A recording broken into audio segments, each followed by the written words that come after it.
दोस्तों, मैं उस पुल पर आ गया हूँ। उस पुल पर अभी खड़ा हूँ जहाँ से आप जा सकते हैं खगड़िया को, बेगूसराय को। तो आप यहीं से जा सकते हैं। कई सारे लोग आए हुए हैं। मैं देख रहा हूँ कि कई सारे लोग यहाँ पर वीडियो बना रहे हैं, ब्लॉगिंग कर रहे हैं। पैदल मार्ग पर चल रहा हूँ जो कि इस सड़क के दोनों तरफ बनाए गए हैं पैदल चलने के लिए।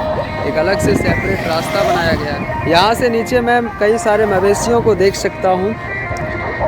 यहाँ पर भैंस हैं, अधिकतर भैंस ही हैं यहाँ पर। या यूँ कहें कि मैं यहाँ पर केवल भैंस को ही देख पा रहा हूँ, भैंस और उसका गोबर। ये देखिए, ये पैदल रास्ता है, पैदल पथ है। और यहाँ पर एक कुत्ता को भी मैं देख सकता हूँ। और ये जो सीढ़ी बनाई गई है, इस सीढ़ी के रास्ते होकर आप रेल पथ को जा सकते हैं जो कि इसके नीचे चलती है। और वहाँ से नीचे उतरकर आप बस्तियों के लिए भी प्रस्थान कर सकते हैं। इधर से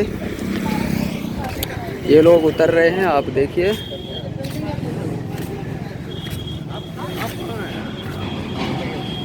और आगे दो बुजुर्ग जा रहे हैं, गंगा पार कर रहे हैं।